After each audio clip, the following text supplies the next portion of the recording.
somewhere between bus driver and tour conductor. We are looking forward to this. Let me go to the slides. Veronica, are you able to put those up on screen? Thank you. Thank you. Could you go to the welcome slide, please, Veronica? Thanks so much. So as I said, welcome. And who are we? Who's here this evening? We've had a wonderful collaboration of our affordable housing development partners, EAH Housing, Alta Housing, the City of Los Altos Community Development, and the County Office of Supportive Housing. Next slide, virtual meeting, please. Thank you. So as we move into this, and we have, doing virtual is never as easy as it is doing it in person. And from the virtual meeting standpoint, a couple things that we want to go over. First of all, is your camera on? We do welcome seeing you. To the extent that you can be engaged and visible, certainly that's welcome. I want you to know that we're recording this webinar. And as goes with any of these meetings, please treat everyone with kindness, respect, and consideration as we engage throughout this evening through the question and answer in other ways. So thank you for that. Questions?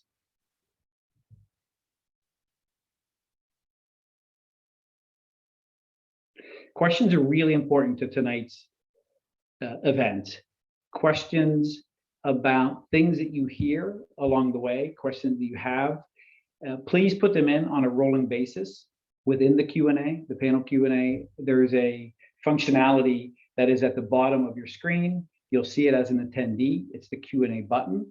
You can click on that. And we will be taking in questions throughout the evening with the explicit purpose of talking to those when we get to the panel Q&A. We will be addressing a range of questions that come up through tonight's content and event. One thing I do want to ask, though, is as it relates to really specific hyperlocal questions about a specific neighborhood or about a specific project, please hold those. We're going to reroute those.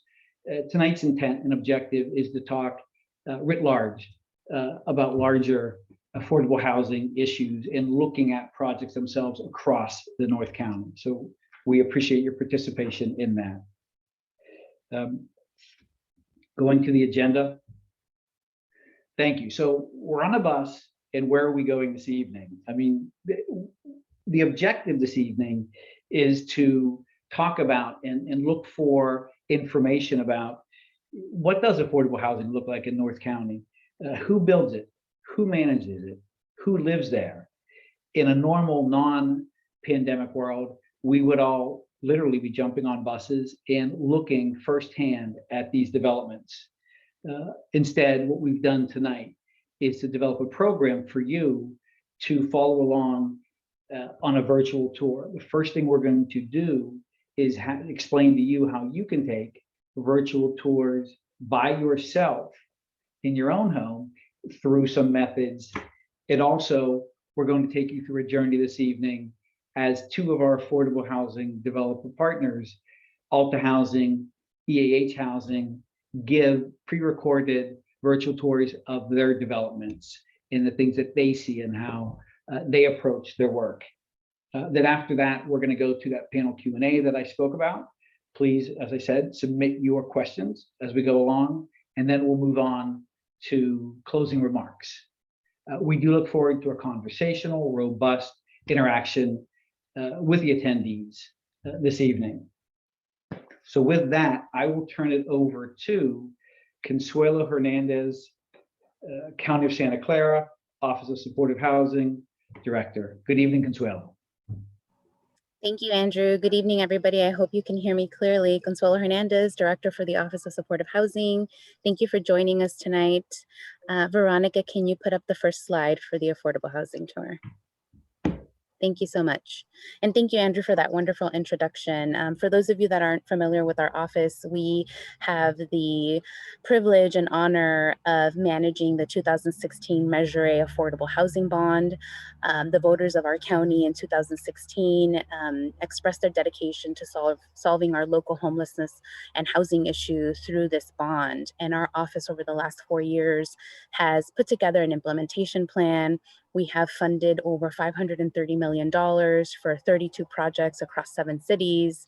Most recently, our work has focused in North County, and we really wanted to share with you the work that we're doing collectively with our city partners. And there's a lot of work to be done. We want to, as Andrew mentioned, we want to share you a combination of tools that you can use at home. Given the pandemic and the way that things are going, you have an opportunity to do this safely from home, with the exception of the 2 videos that are provided tonight by Alta Housing and EAH. All of this can be found online. So first, we're going to start with the supportive housing map. We've provided a link down here, and after tonight's meeting, we will be sharing the presentation with you so that you can access the hyperlinks that are built into the presentation and visit these sites at your leisure in a lot slower pace than we're going to go through tonight. The map, once you arrive to the page, you have the opportunity, there's a function on the left-hand side to select the supervisorial district, the city, location, and then on the right, this map focuses primarily on supportive housing and highlighting the projects that are funded across the county with Measure A. So you can either select all developments, these are all supportive housing across the county, or you can filter by selecting those that are funded with a housing bond. And then there are 3 categories of phases. One is completed, which is the greenhouse. Yellow means that it's under construction, and purple means that it's in pre-construction. And pre-construction is a broad category that we are using. For us, it means that the Board of Supervisors has allocated funding for the project, but the project may still be going through their entitlement process. And we're going to take you on this virtual tour. It's a bit interactive. We try to make it dynamic because, of course, we're not together in the same room. So bear with us as we try something different. So why don't we start by visiting our neighbors, our most northernest neighbors in Palo Alto. So if you go on the supportive housing map and you select the city of Palo Alto, there is the first green completed house. And if you hover over that house when you're at home, you will arrive at the Opportunity Center. The Opportunity Center was constructed and funded in 2009. It's located at 33 Encino Way in the city of Palo Alto. If you click on the blue button, which says more information, it will take you to the landing page for the development, which you can learn more about the number of units that are there, the types of services that are offered. It is also home to a drop-in center, which because of COVID has had to shift a bit, but it will give you an opportunity to learn more about the site, how it was funded, and the various partners and time it took to develop. So next, why don't we visit our partners at Alta Housing. And this is our first virtual tour. At the end of the night, if you want to learn more about Alta Housing and the developments that they are not only located in Palo Alto. They will share some of their history with you later today, but this just gives you the opportunity to visit their various sites that they have in operation, under construction. But let's start with the first virtual tour.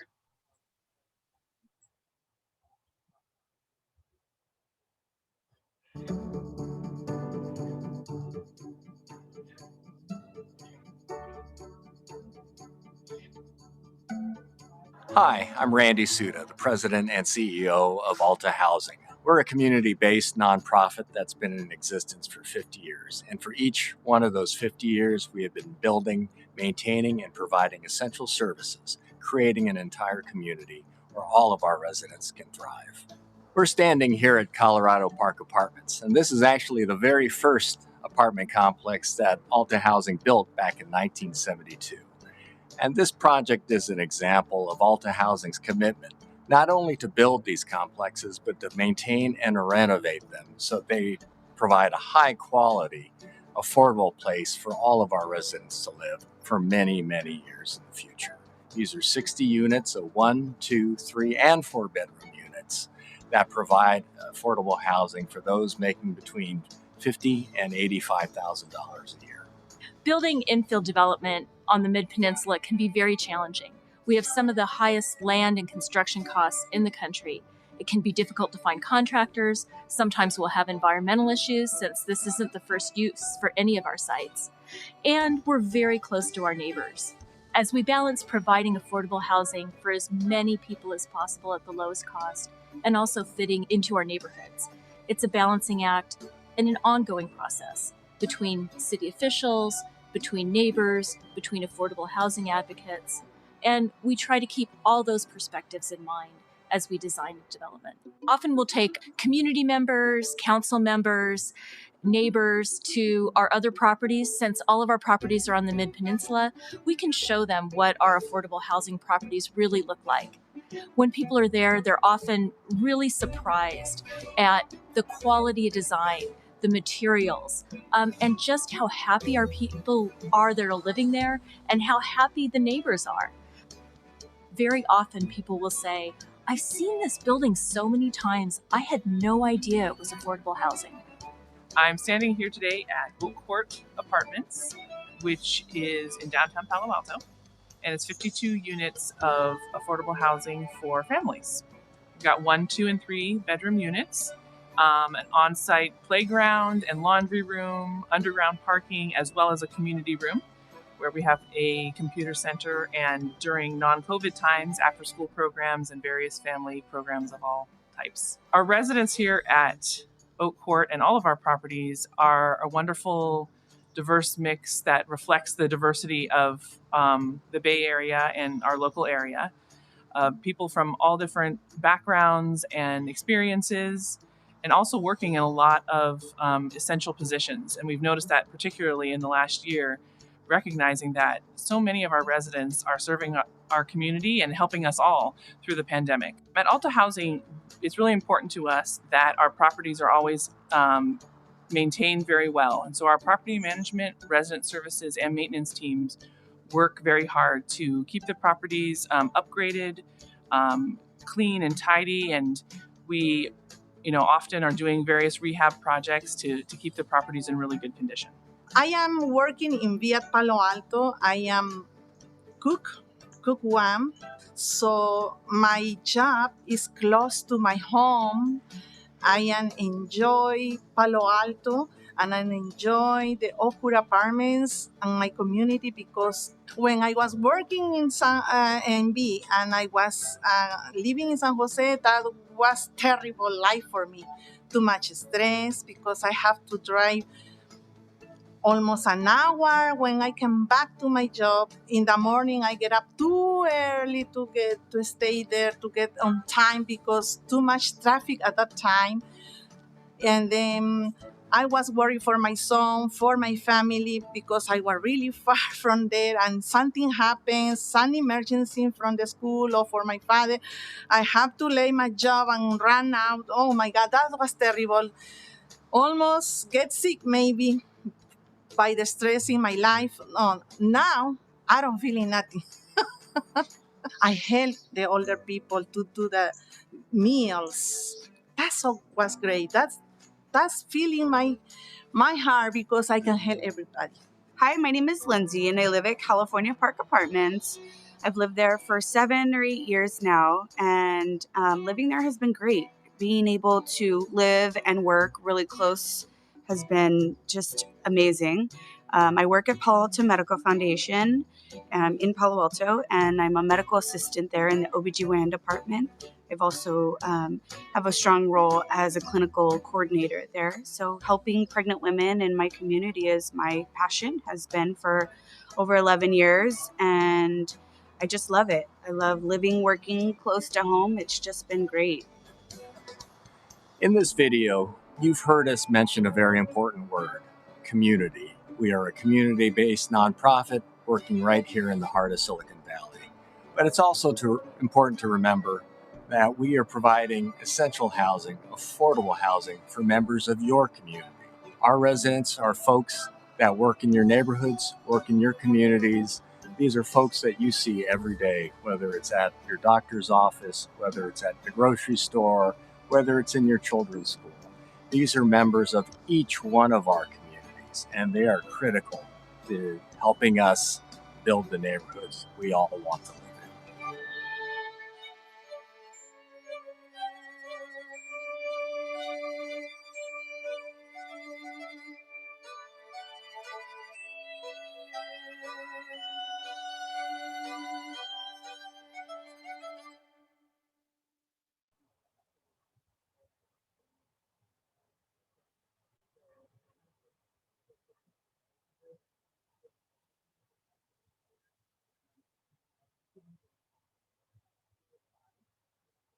Thank you, Veronica.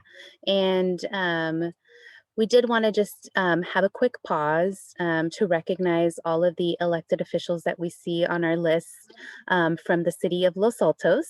And when we get to the Q&A, we will recognize you by name and give you the opportunity to introduce yourselves before we jump in. But now let's head over to Mountain View and see what they have going on.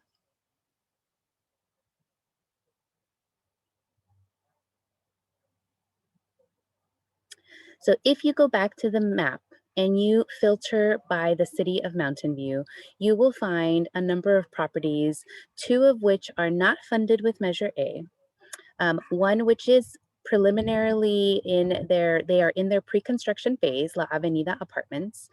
So for those of you that are interested in learning how you can help, if we have any residents of Mountain View, this development will be coming to the city council. And if you're interested in learning more, we can provide links to ways in which you can stay engaged. If you click on the more information for Eagle Park and San Antonio Place, you will find websites for Charities Housing and Alta Housing. And again, it'll show you a bit more about the intent of the development, how it was funded, and how we all work together to make sure that these critical developments are constructed and maintained. Now we're going to go to a virtual groundbreaking for a new property on 950 El Camino Real.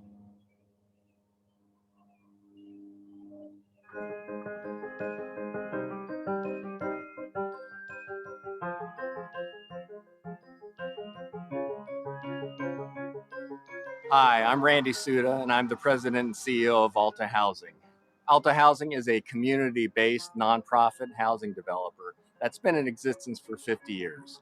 For each of those 50 years, we have been building and managing affordable housing and also providing essential supportive services for our residents to thrive. I'm standing on the site of what will be our next project here at 950 El Camino in Mountain View, California.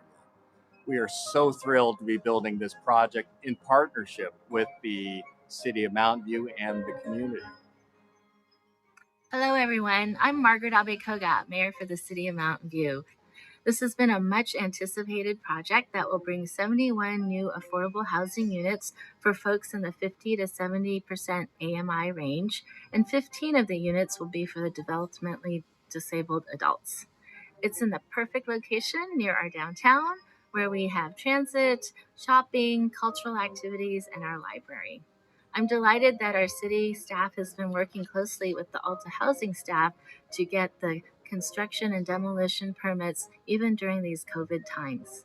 We are looking forward to the grand opening, and this is just another illustration of Mountain View's commitment to building affordable housing in our community. Thank you. I'm Congresswoman Anna Eshoo, and I'm so proud to represent Mountain View in Congress. It's an honor to join you to celebrate the groundbreaking of 950 El Camino. This is an historic accomplishment. 71 units of desperately needed affordable housing are now part of the community, including apartments for adults with disabilities. From the time I served in county government, I've been an unswerving supporter of affordable housing, and I've continued that support in Congress, including the low-income housing tax credit that helped to fund this project. It's a great challenge to meet our region's housing needs. So bravo to Alta Housing, to our local leaders in Mountain View, and to all the community members who help make this dream come true. Hi, this is County Supervisor Joe Simidian, and I'm so pleased to be able to join you at the virtual groundbreaking. If I could be there with you, I'd be getting my hands dirty. I'd have a shovel in my hands. We'd put on the obligatory hard hat. I wish we could be together, but one day we will. Hopefully, by the time folks are ready to move in. Just a quick thanks and congratulations, both to Alta Housing, but also to the City of Mountain View for their collaboration and support.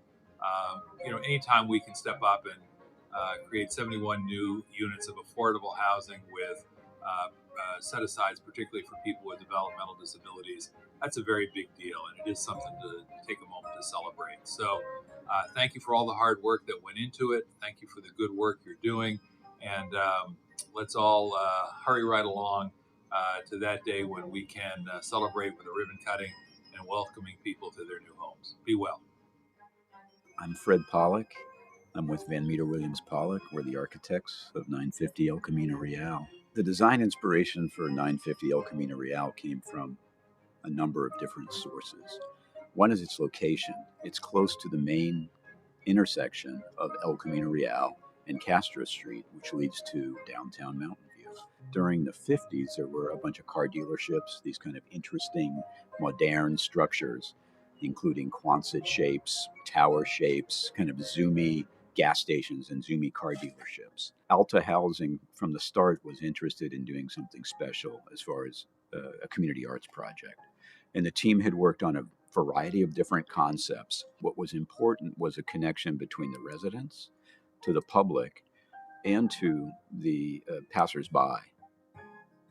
When CSMA reached out to us about the possibility of having a partnership with the 950 El Camino Real project a few months ago, this was really appealing to us because our clients have been going to CSMA for over 15 years on a weekly basis during the semester and creating art with a teacher there. And they've created beautiful pieces through various mediums, and it's something that they do on a weekly basis. And we have about 15 clients who go there on a regular basis.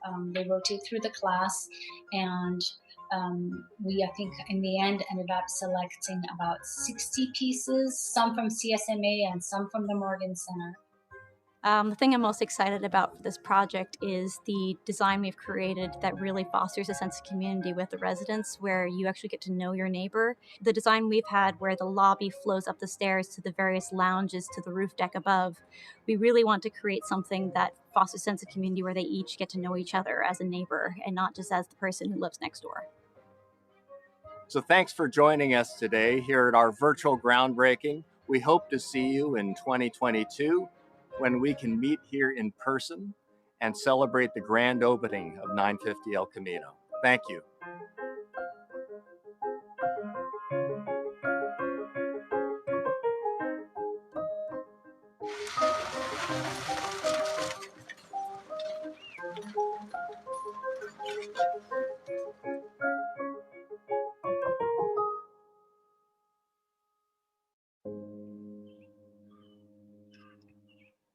This groundbreaking happened during the pandemic, and our partner, Alta Housing, was able to find a way to share with the community the activities that happen despite the pandemic. If you visit their website, you will also find more details about where the site is located. We provided a map on the slide. And again, after you view tonight and you see, you have the opportunity to watch this at a slower pace, you can find more details about who will be housed there, the services that will be provided, and how it takes these true partnerships to build housing in our neighborhoods. And next, we're going to move to Sunnyvale.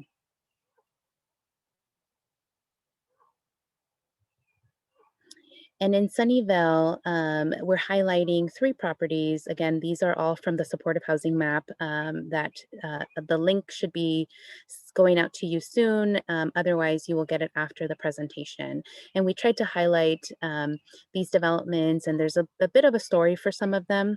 Parkside Studios was, it's a property that neighbors, there's Parkside Studios and Onosuka Crossing. It's two developers on a piece of property that used to be the Armory. And this was a time where we were shifting strategies in terms of how we were proposing to solve the homelessness situation by focusing on permanent supportive housing. So both properties have a set aside of units for supportive housing. And if you hover over the house, it will also tell you the total number of units, how many of them are supportive, and the balance of them are other affordable. Again, the map is really focused on sharing with you the supportive housing that is built across the county. But once you click on the more information button, it will give you all of the details of the AMI target levels that each property has, and the unit mix, and all of the details that are relevant to how the property is and who the property houses. And you can see more pictures about the design, and other information. But today we want to highlight a way that you can find out more by also connecting to the architects. A lot of the way that we think about our buildings is, how do they affect the built environment? And is there a history in that neighborhood that we can tie into? So today we're going to show you a self-guided photo tour to Edwina Benner. Edwina Benner Plaza is located in the city of Sunnyvale. It's named in honor of Edwina Benner, California's first female mayor, who served two tours, or two times as mayor. And Benner Plaza is located on a formerly underutilized site where there was a single-story commercial building. And the interesting thing about this property, and Veronica, if we can click on the link to go to the architect's page, is their focus on renewable energy and really focusing on ways that we can build in a sustainable manner. And once you arrive at the page, if you click on the arrow, Veronica, on the right, it will show you the entrance to Persian Drive, and there's a memorial for Edwina Benner, and there's a plaque. As soon as you enter the building, you have this sense of history that was factored in when the project was being developed. And we're not going to go through all of the pictures during our virtual tour because we do want to get to questions, but the idea is that you can do this from home. You can go through the pictures, and Veronica, if you can click a couple of more so that folks can see, there is in this development a after-school program. There's a double door there. There's programming. On the opposite side of the stairs, there is a playground for the children. And the way that the building is designed, it almost hides the parking. And you can see the people that are, thank you, Veronica, the people that are walking from the parking lot into the building. They've very creatively, through architecture, found ways to really use the space in the best way possible while focusing on sustainable practices. Let's go one more picture, Veronica, and this is the playground that I mentioned. And you can see it's a combination, it's very airy, with a podium style construction. And what the developer did in this case was really look at the rich history in Sunnyvale, and this focus on sustainable development. And again, the link will be provided to you, and you'll have an opportunity to see the aerial shots of the property. They have this really great composting program and recycling that you can learn more once you click on that. And let's go back, Veronica, to the main presentation. Thank you. And now we're going to head to our neighbors just a little south, not quite north, but one we wanted to highlight, and that's the city of Cupertino. And the city of Cupertino is home to our first Measure A affordable housing bond funded project. It's a 19-unit development.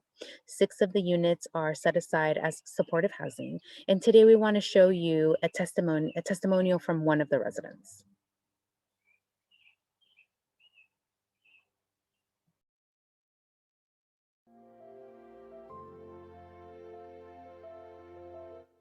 Meet David. He is one of several formerly homeless seniors that now has a permanent home at the Veranda.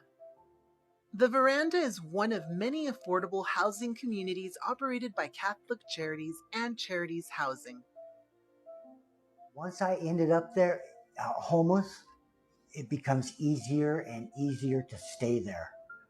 And it becomes harder and harder to work your way out of that hole.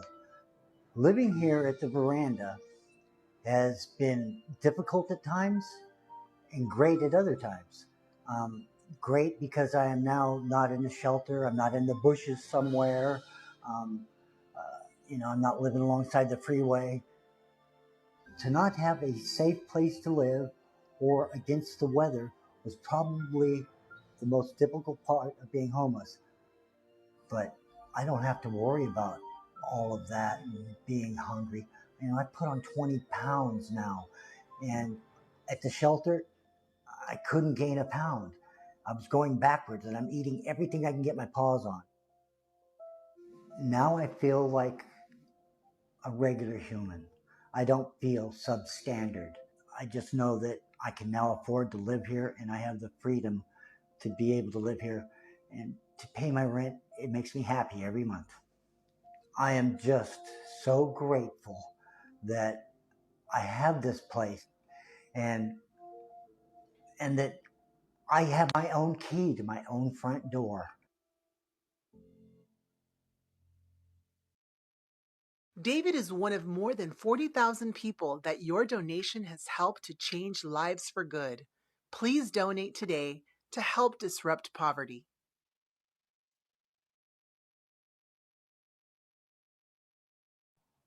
Thank you, Veronica. And this property is it's for seniors who are 62 years or older. And when we think about affordable housing, these are apartments that are restricted to individuals who are at a certain income level. And earlier when I mentioned AMI, it's the area median income. So in our county, for a household of 4, the median income is approximately 127,000. The numbers were just updated last month. And so my apologies if I don't have the exact number as I'm speaking to you right now. We can also post the AMI levels or the area median income levels, and they range by 30% of the area median income up to the numbers that we use for the housing bond is up to 120%. And next, we're going to meet our possible new neighbors, EAH Housing, for our final tour. Thank you, Veronica. EAH Housing, a 53-year-old nonprofit committed to building and managing quality, affordable housing. We were founded in 1968 by a small group of community leaders in response to the death of Dr. Martin Luther King Jr. They believed affordable housing was at the foundation for addressing many social justice issues. We believe a roof is just the beginning, and that sustainable, quality, affordable housing is the cornerstone of vibrant, thriving, socio- and economically diverse neighborhoods. Our residents are people who want to live with dignity and respect. They are teachers, firefighters, restaurant cooks, grocery store clerks, and nursing home workers. Our residents are working families struggling to make ends meet. Our residents are seniors on fixed incomes. Our residents are veterans who have proudly served our country. Our residents are people with disabilities and special needs. And yes, some of our residents are the formerly unhoused or people at risk of becoming unhoused, such as foster youth aging out of the system with nowhere else to live. We are deeply committed to affordable housing, and our roots in Santa Clara County run deep. We built 16 affordable housing communities here. Many of our employees and their families work and live here. Now, let's take a closer look at 2 EAH housing communities in Santa Clara County, Orchard Ranch and Parkview Family Apartments.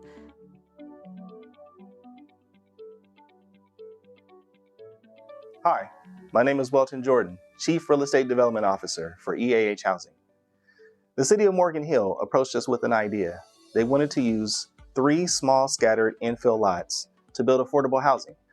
We also thought that was a great idea, and work with 6 different funding sources and partners to bring this affordable housing to reality.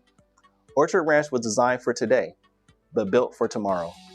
At EAH Housing, we look at sustainability in several different ways. Sustainability and caring for the planet is one of our core initiatives at EAH Housing, but we also view sustainability as a major component of design and function, and we work with our architects and other partners that share our values. As an environmentally friendly apartment complex, Orchard Ranch features drought-tolerant landscaping, energy-efficient appliances, individual water meters, and solar photovoltaic panels. Parkview Family Apartments is a quintessentially Californian multifamily apartment complex. It offers 1 to 4 bedroom apartments, private outdoor balconies, a digital literacy center, and a children's playground. It was built in 1997 and was financed by the City of San Jose and Union Bank. It was one of the first transit-oriented sites completed by EAH in Santa Clara County, with easy access to public transportation and adjacent to the Midtown Shopping Center. It remains one of the most popular and beloved affordable housing communities in the South Bay. We recently completed a renovation in 2016, which included an upgraded tot lot, extensive site work, drought-tolerant landscaping, drip irrigation, and interior renovations which featured Energy Star appliances and water-efficient kitchen and bathroom fixtures. The partnership between EAH Housing, the City of Morgan Hill, and Santa Clara County was a true partnership and was really needed on this particular development. It's very challenging. We were glad to have such great partners at the table for this. We also look forward to partnering with Santa Clara County on our next affordable housing development in Los Altos.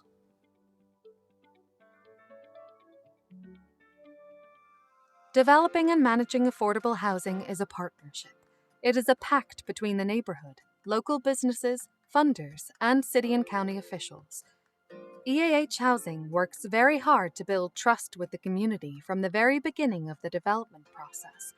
From getting community input on design, to inviting our neighbors to see the progress for themselves and welcoming them to on-site events years later. For each new development, we work closely with the community and elected officials to make sure we listen, acknowledge, and understand their feedback. What is affordable housing? There are several different terms used to refer to housing that supports low-income workers or people living on a fixed income.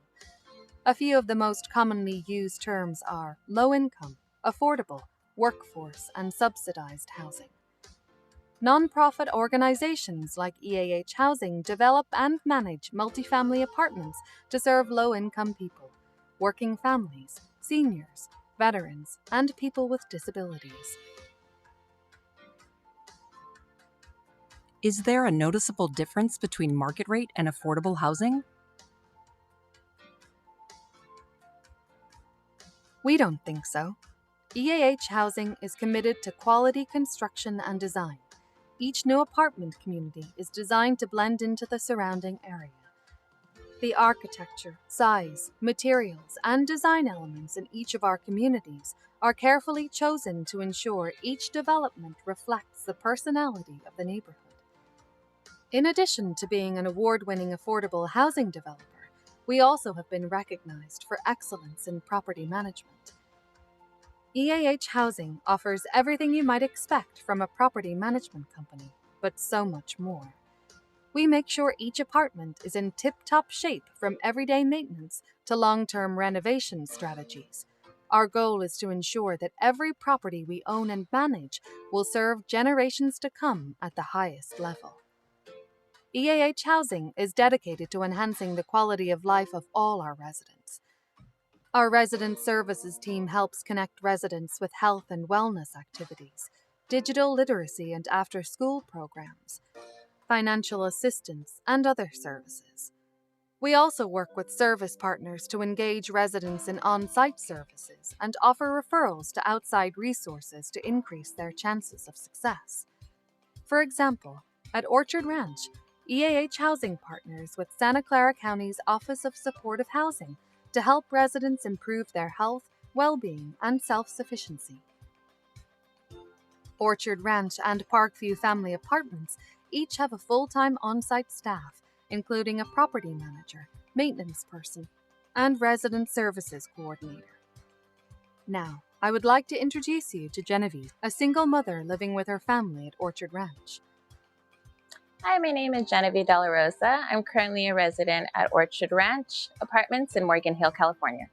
So being a part of EAH Housing as well as Orchard Ranch with these programs is so much beneficial to families like me, myself.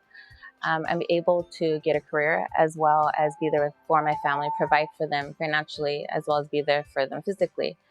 Without these programs, it wouldn't give me a chance to succeed, to get a career, and also set an example for my kids.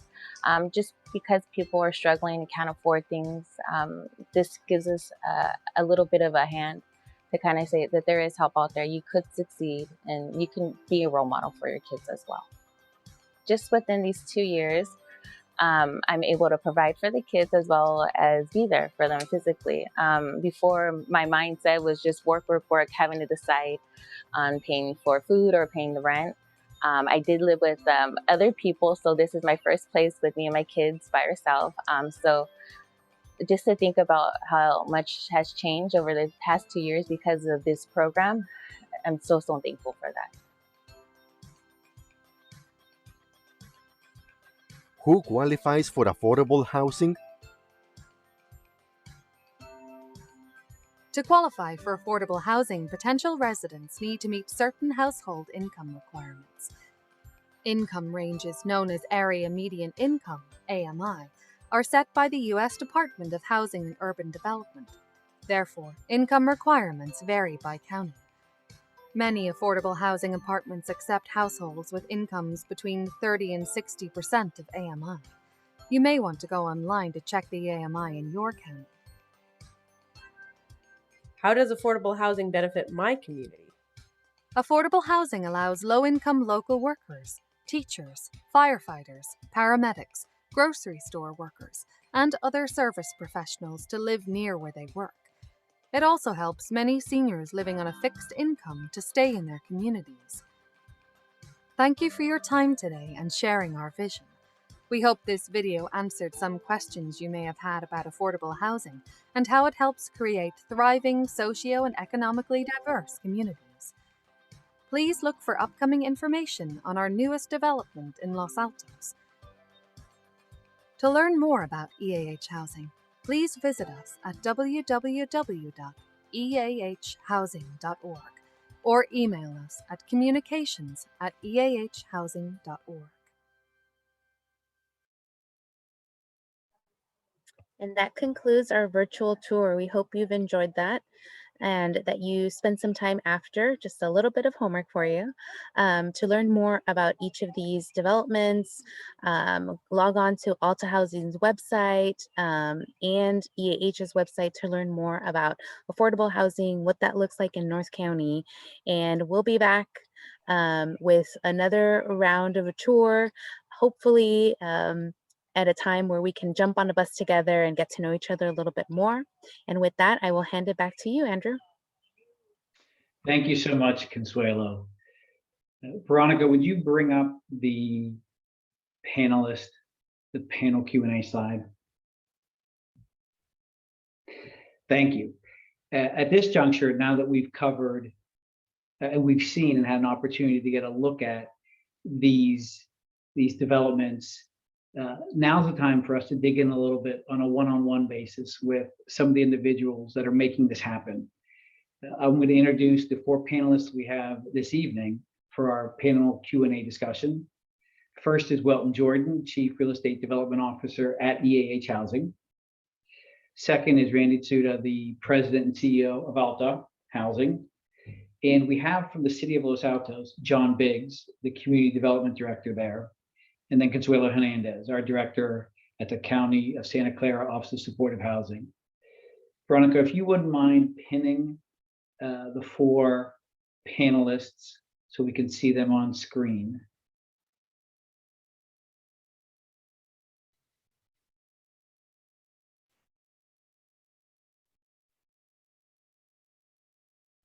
And while that is getting set up, we have a number of questions that were submitted prior to the event.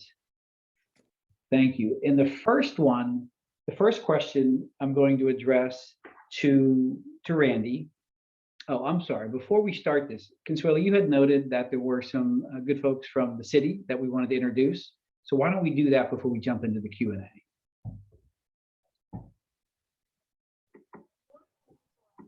Thank you, Andrew.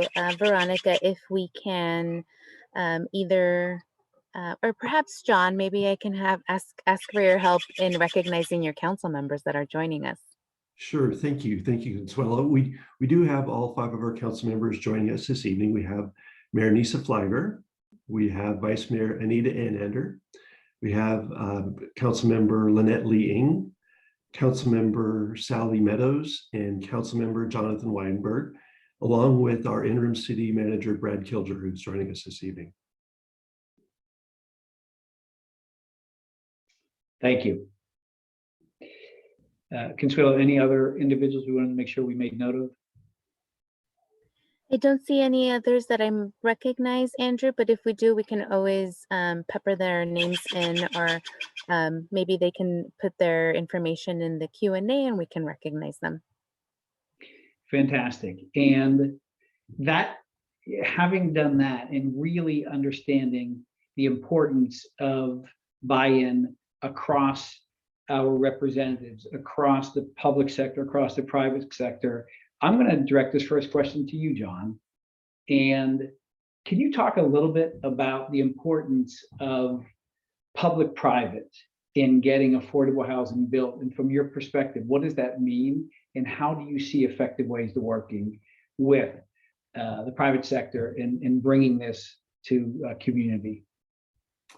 Well, especially for affordable housing projects, it's difficult to, especially in the Bay Area where land prices are so high, it's difficult for a government agency to come up with the funding to accomplish 100% affordable housing solely on its own.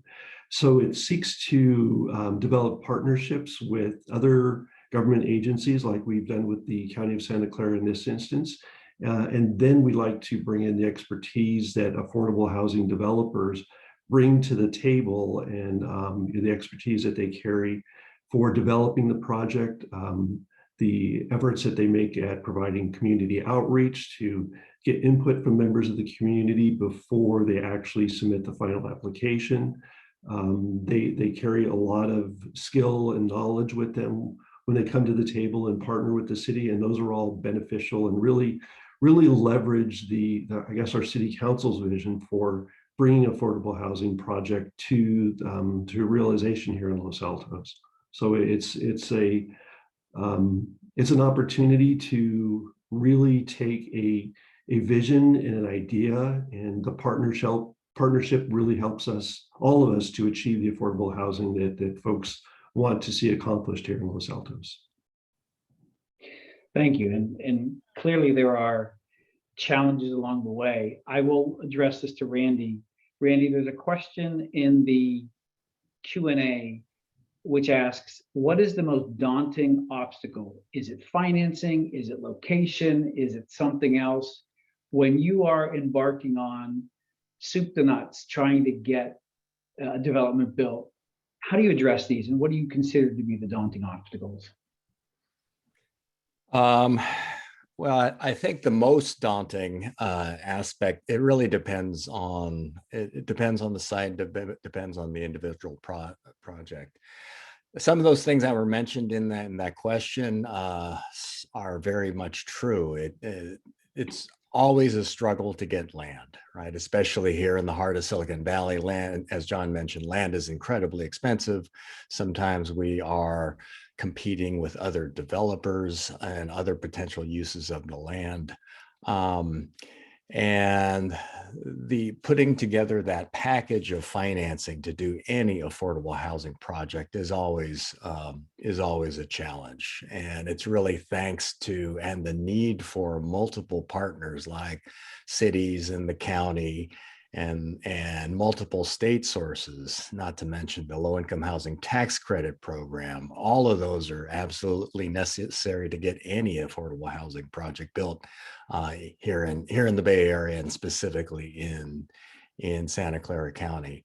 So there's no one roadmap for overcoming those obstacles. It's a lot of communication and a lot of teamwork between the city with Consuelo and the Santa Clara County staff in talking to our architects and figuring out ways that we can deliver a great looking project at a reasonable cost on down the line. So it's really a lot of attention to detail, a lot of communication with the elected officials, with city staff, and with the community that makes these projects happen.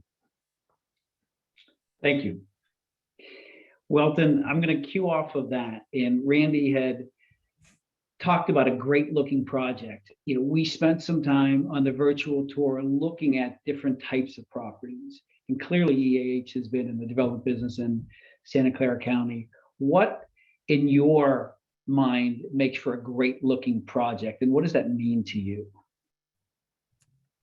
Thanks for the question, Andrew. I think there are a variety of factors. Obviously, architecture is important, community context, and also community input. It's very important to receive support from the surrounding, new neighbors. We do understand these are new communities. Sometimes they're in single-family zoned areas. Sometimes they're in, commercial areas or other multifamily around other multifamily apartments. So, we really strive to have work with good creative architects that understand urban infill. If it's an urban infill development, if it's rural, how does it blend into the surrounding community? So when you're driving by it, it just looks like apartments. It doesn't stand out as something that quote unquote looks affordable. You would never know. A lot of our apartments, we get comments all the time that they didn't know it was affordable housing, and that's really kind of the plan. You don't want to over design it, obviously, because cost is, especially in today's world, costs are very high. But you want something that's aesthetically pleasing and again blends into the community. Thank you, Randy. I'm going to come back to you, and there's a question in the Q&A that asks about how long does it typically take for an affordable housing development to get approved and built? And knowing that those can be two different things, could you kind of unpack what that means from both the approval side and the build side, and what's important in those processes? Well, in terms of approval, that's the time it takes to get the project development permit, or entitlement, as it's sometimes referred to, getting that right to develop approved by the city, and typically by the city council. That can vary widely depending on where the project's located and whether it can utilize a state streamlining process like SB 35, in which that approval could come in as soon as 90 days, or whether it goes through a standard city process, in which that could take, I know our two most recent development permits have taken between 9 and 12 months. So rule of thumb, if you're utilizing a standard development process that we, in a lot of our communities, is between 9 and 12 months to get the development permit. Then you proceed into getting your financing lined up. You typically will have a reservation of funding from either one of the localities, the city and the county, and then you go through the process of pursuing various state sources of funding and your tax credit allocation.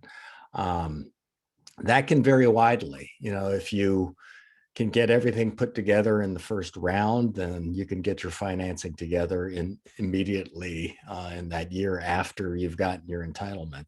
Sometimes projects take multiple rounds of applications at the state level to get funding, and then it protracts that development process. But development is typically not easy in California for a lot of reasons. And affordable housing layers on additional complications in terms of the number of sources we need to build a project. So you can target, call it 3 to 4 years for an affordable housing project to get built. from soup to nuts, from the beginning Correct. to the end, Yeah. till you're moving families in. Right. Thank you. In the question, the Q&A, we have one from Joe asking about the biggest challenges facing Distal Circle project right now, and have the neighbors shown supportive challenges. Joe, I really appreciate that question. We do have Distal Circle specific community meetings coming up. There's also the page on the website for Los Altos to allow us to address Distal Circle specific questions as we talk about Distal Circle in another forum at the community meeting. But very good question. Thank you for asking that. Question to you, John.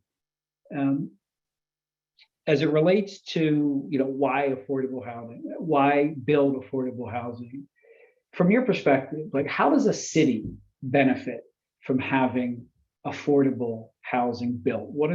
How's it accretive to in any different level for the city? Can you talk a little bit about that? Sure. One element that affordable housing brings to a community is it brings a diversity of income levels to the community. And by doing that, it provides opportunities for a lot of the folks who may not otherwise be able to afford to live in the community like Altos, a place and live close to where they're working. We don't have a lot of commercial areas in Los Altos, but the ones that we do have, because of the distance between this city and some of the more affordable locations in the state, we do have a lot of the workers in the service industry field that are traveling great distances, and it makes it difficult, not only for them and the time that they spend commuting, but it also makes it difficult for our business community to attract and hire and retain those workers. So it does provide that benefit of having that jobs, housing relationship on a close basis, in a much better format for the city. It also provides an opportunity for the community to demonstrate to a lot of folks out there, including the state, that it is making the effort to address and try and confront the affordable housing challenges that are in the state of California right now. It demonstrates that Los Altos is doing its part to try and achieve affordable housing and meet the goals that the state is setting for us, and that we are open to those ideas, and that we are welcoming and inclusive of communities like this one here in the city. Thank you. Consuelo, I'm going to direct a question at you. And there's a question in the chat from Sam about low-income housing sites and them being full and closed waiting lists. What's the mechanism? How are folks supposed to get into it? How do they go through the application process? Can you talk a little bit about that? Yes, thank you, Andrew. And thank you for the question from the member of the public. One of the challenges that we have is, even as we're opening these new developments, Brandy and Welton can attest to the actual numbers, but anytime there's a new development that is opening, they typically get, I don't know, maybe 6 or 7 times the number of, probably more actually, the number of units that are available. They probably get that many more applications. So anecdotally, from another situation, not in North County, but in San Jose, there was a property that had 30 units available, and during a 2-week time frame, the developer received over 300 applications for just those 20 units. And that just shows you how great the demand is and the lack of affordable housing. And that makes it very challenging, which is why you have a lot of sites that don't have a wait list, or their wait lists are closed, is because the turnover in those units is very low. The vacancy rate in our county alone, all properties treated equal, is about 3.5%, which doesn't leave a lot of vacancies for folks to really compete and rent. And when you factor in the affordable housing element, there just aren't enough homes that are at an affordable price for our lowest income earners. And so really it's about a solution, and the solution is to build more affordable housing. And that is what we are hoping to share with you today, the importance, learning about what affordable housing is and who it serves, so that you can stay engaged and help others understand why it's so important. We talk a lot about the environmental impacts, people driving hours to go from their work to home. And that impacts our air quality. It impacts our way of life. In the Alta housing, we heard a story from a resident in Palo Alto who reduced her commute by living in Palo Alto, in the city where she works. And I think, Andrew, that's just a testament to how much we need to focus on building more, and factoring in the local context. So people that want to sign up to learn more about what's available. As we mentioned, for those of you that signed up, we will be sending the presentation out. We can also send you links to different places that can connect you to affordable housing. There are wait lists. Some wait lists are closed only because, again, the opportunity to actually access the unit is very limited. But if you navigate the website from Alta Housing, I was on it last night, and they do have a wait list that's open for a few of their properties. For those of you that are interested, we are going to be starting to host websites about the application process, because a lot of folks don't know the amount of paperwork that it takes. Because as Randy mentioned, the layers of financing that go into it, there's a compliance piece that every developer also has to factor in when they are renting a unit. And it's layered and it's complex. And if you're not connected, it is really hard to understand. So the next body of work that we will be doing at the county is sharing with the public how to navigate the various, financing, so that when the apartment does become available, you know how to apply. Thank you, Consuelo.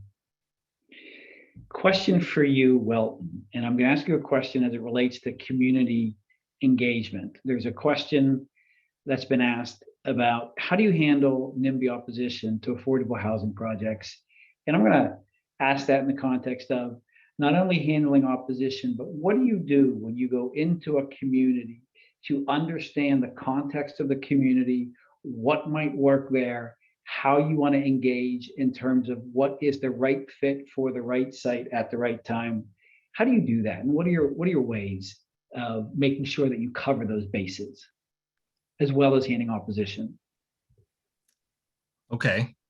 I would say, how do we handle it? Well, first is we listen. I mean, that's kind of, when we come into a community that we're not, recognized in, we put it that way. It's a, very, older and well-established company. And we have a lot of communities in other places, and those reputations kind of speak for themselves. When we come into new communities, we're there to listen. We're there to hear what their concerns are about affordable housing and answer them. A lot of it is misinformation, and so we're there to educate.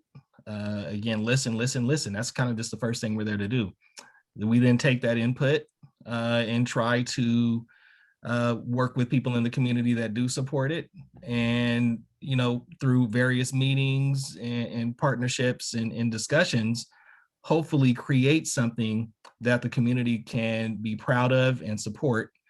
And then also, after it's built, supporting our residents. We also manage like Alta, and we want to make sure that they have support, they feel welcomed, and continue to engage the community even after it's built. So it's a long-term commitment to whatever community that we are investing in building affordable housing in. Thank you. And Andrew, yes. if I can add, I think from definitely from like a government lens or government perspective, you know, part of our charge is to make sure that we are creating a process that is very transparent, and that members of the public, regardless of whether they are supportive or against a project, know how to engage with us, that they know what the channels are to communicate and convey their concerns. Because I think oftentimes there's this sense that maybe we don't want to, you know, we want to focus on those that are for a project, and that couldn't be further from the truth. What we want to be able to do is let everybody know we're hosting a meeting on such date, please come. And ideally, you know, have enough engagement with the community so that, to Wilton's point, we can address, you know, what those challenges are. I see another question in the chat about, and I hear this a lot, is, you know, whether affordable housing attracts crime, and there's no evidence to suggest that. In fact, oftentimes affordable housing is linked to other economic opportunities. And, you know, we have to think about people that are looking for affordable housing. You know, they're looking for a secure home, a safe home that will give them housing stability with an affordable rent, and that they aren't fearing a steep rent increase that will create an unstable housing for them, or unstable housing situation for them. So, you know, I think the affordable housing is dynamic, but what we are here to do as government employees is to make sure that the public is aware of when we're hosting these meetings and give you all the opportunity to learn. Thank you. And to that extent, John, I'm going to ask you somewhat along the same vein. We've got a number of questions, one from Stephen, who asked about community groups, what can they do, for instance, religious institutions, and then another one about Saratoga and wanting to support affordable housing in their communities. From your perspective as well, what do you see as being good stakeholder engagements and relationships, and how, from you taking the inbound of a project, because at the city level, you're hearing all the different voices about the good and the bad and what it might look like. How do you see people getting engaged in a really productive way? Well, I think the meeting that we're having this evening is a good start to the process. We've also had a couple of community workshops earlier in the year where people have been able to provide us with their contact information, and we have kept them apprised of the meetings like the one this evening that are taking place. We've been talking with EAH Housing and the County of Santa Clara just this week, as a matter of fact, and we are looking at a plan to get out there into the community and engage the community some more with some early feedback and some training and some information about the project, and really to hear from members of the community what their concerns are, what they think should be addressed, input on the design of the building and other factors about the project. I think just participating in the meetings that are going on and the ones that are upcoming are very important, but it's also important when the formal application is submitted and we start the actual hearing process leading to consideration of the project by our city council. It's important to be involved in that process as well, and either share your concerns or, you know, share your support for projects like this with our city council. They're taking a leadership role in this, and it's nice to see that leadership role is supported by members of the community. And it's good to hear from the community all the way through the process, so that the decision makers do have the benefit of that input, those thoughts and those ideas as the project leads towards, you know, the formal submittal of the application and then to that hearing process. So I think, as Consuelo said, we really want to be transparent in this process, and transparency means that everyone should have an opportunity to participate. And you know, we're letting you know this evening that we're looking forward to your participation, and we're looking forward to helping EAH Housing develop a project that everyone can embrace and be proud of. Thank you. Thank you for that, John. Randy, question to you. In your video segment, you talked a lot about property management. Can you say a little bit more about what happens after something gets built? Is it a one and done scenario? Are you still in the community? Is there interface into the community related to potential resolutions in case there has to be communication? How does that work? How does property management for this work? And is it different than any other type of property management? Can you talk to that a little bit? Sure. Yeah, I think for us, and I know for EAH also, getting the project built is just the start of the relationship between the affordable housing provider and the community. That's step one. It's an ongoing relationship and an ongoing partnership. These projects will have on-site staff, property management, sometimes assistant managers. Typically, will have at least one person on site dedicated to supportive services or resident services and maintenance staff, of course. It's important to get the project built and make it attractive and design it, as I said before, a great looking project that really blends into the community. And then it's just as essential that we operate and maintain those complexes so that they continue to maintain that standard of aesthetics. There will be issues that crop up from time to time, certainly. So things like, I can think of a complex recently where there were some complaints about when we brought the dumpsters out. So we worked with the trash hauler and worked with our property management staff to adjust some of the timing of that schedule to the extent we could to try and address that concern. So that's one example of the fact that we try to be very responsive to any issues that may come up in the future. And it's important to us. We want to partner with the community, and our ability to continue to build these projects is incumbent upon us maintaining that relationship with the community. So we have a vested interest in being responsive and listening to those concerns from any of the neighbors whenever they may come up. Thank you, Randy. Welton, regarding, actually, I apologize. I saw your hand up a little bit earlier. Is there something that you wanted to add to one of those previous questions? Sure. I wanted to just, again, make a note that, while we can't guarantee this, a lot of the times, the people who end up living in our housing already are in your community. These are people who live there already. These are people who work there already. So I know we get a lot of questions about people coming from other areas. And yes, that does happen from time to time, but a lot of the times, probably 75, 80% of the times, these are people that are already there. So again, just to add on to the point that Consuelo was making, these are existing members of your community, and we're really just trying to keep them there and provide them a place to live that's affordable.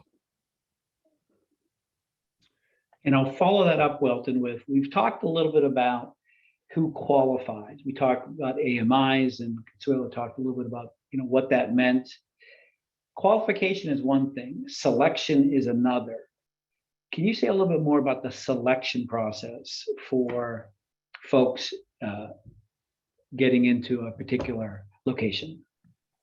Sure. Again, it kind of varies. I think Randy touched a little bit on funding sources and local requirements. So there are various different ways. Sometimes there's a lotto. I think that's a lot of the times how it works. You get a group of qualified individuals, families, or what have you. And then it's a lotto. It's literally pulling names out of the hat. I wish it was a little bit more scientific, but there's such a demand for affordable housing. We want to build more, and it would be great. I know this may sound funny, but it would be great to have to search for somebody to live in some of these apartments, but it just doesn't always make the case. And then there's also different populations. If it's a senior set aside for senior, the regulations only allow that to be 62 and up, and then within a certain range. If it's formerly homeless, you have to meet a particular definition of whatever formerly homeless means. So it's not straightforward. It's about as complicated as financing one of these, is figuring out who's going to actually live in there. Mm-hmm. Mm-hmm. And Randy, as these developments get built, these apartment complexes, are they for sale? Are they for rent? How does that work?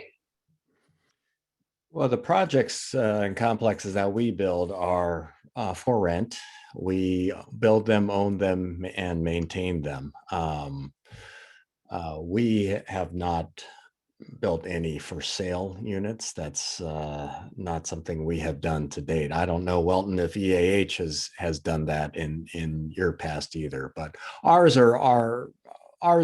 projects are rentals. They're maintained we want them to be maintained in the affordable housing stock for the community.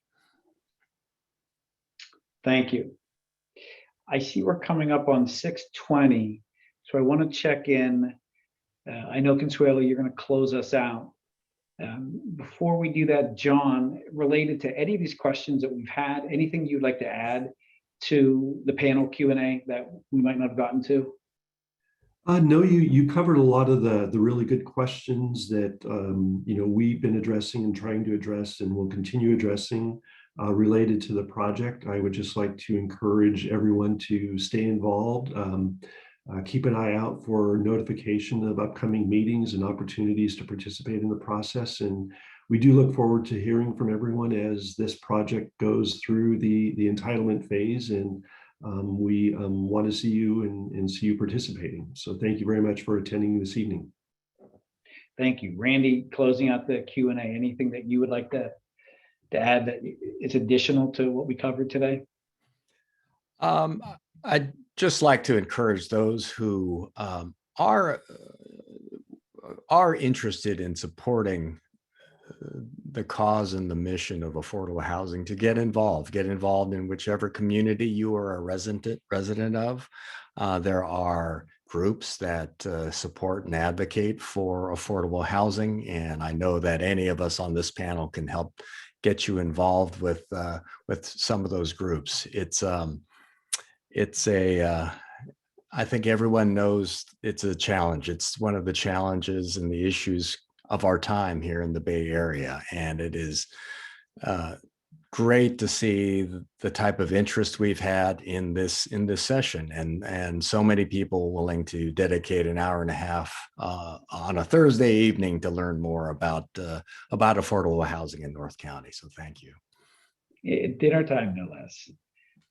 Welton, anything that from this panel discussion Q&A that you want to make sure that we hear? Just appreciate, again, everybody coming to listen to the conversation. These are our ongoing conversations. It's a great group of people who kind of work in this space, especially on the nonprofit sector. No slight to our for-profit partners as well, but these are real labors of love. A lot of us have backgrounds in these areas. We grew up in these areas. And again, I think I'll just echo, if you want to get involved and you want to support, just reach out to us and we'll point you in the right direction. That's wonderful. And Consuelo has some next step call to action. So I'm going to turn over from here to Consuelo to take it from here. Thank you. Thank you, Andrew, and thank you everybody again for joining us. We have had a few folks ask, how can I help? How can I be engaged? And Veronica, can you take us to the closing slide? So for those of you that are still on with us, how have you helped? Well, you've helped by, if you voted in 2016 for the affordable housing bond, this is what your vote has meant to our community. Just 4 years into the implementation of the measure, because of your vote, we have been able to set aside funding that is going to yield 2,969 new apartments over the next 4 years. A lot of these projects are on their way, either under construction. 5 of them are open with people that are living in them now. About 6 or 8 of them are starting or about to be completed in their construction, and the balance are looking for their entitlements. And all of that is because of you as voters. And what you can do to help, we have 4 tips for you. And again, we will be sending this out after with links to ways to get engaged. First is to watch this presentation and take the self-guided tour at a slower pace than we did with you tonight. Next is learn more about the importance of affordable and supportive housing. We'll be providing you with some links about reports on the lack of housing in our community. It's a big number, so when you see it, don't be scared. With your support, we can close that gap. The next is to join the Housing Ready Communities Action Network. I know that Bob from Destination Home is on with us. He would be happy to come present at one of your community meetings, or come and share with you on different ways that you can talk to your neighbors and get them on board with building more housing in your neighborhood, in your community, and throughout the county. And then most importantly, as some of us have mentioned, is attend community meetings and provide input. We'd love to hear from you. We like to understand what the challenges you see are with any development that we're proposing. We want to get out there early and really hear from you so that we can address the issues, challenges, questions that you might have. Thank you again for joining us tonight. You will be hearing from us tomorrow with some homework, and we hope you have a great evening. Thank you. Thank you, everyone. Thank you, Andrew, for hosting. Thank you, Andrew. Bye.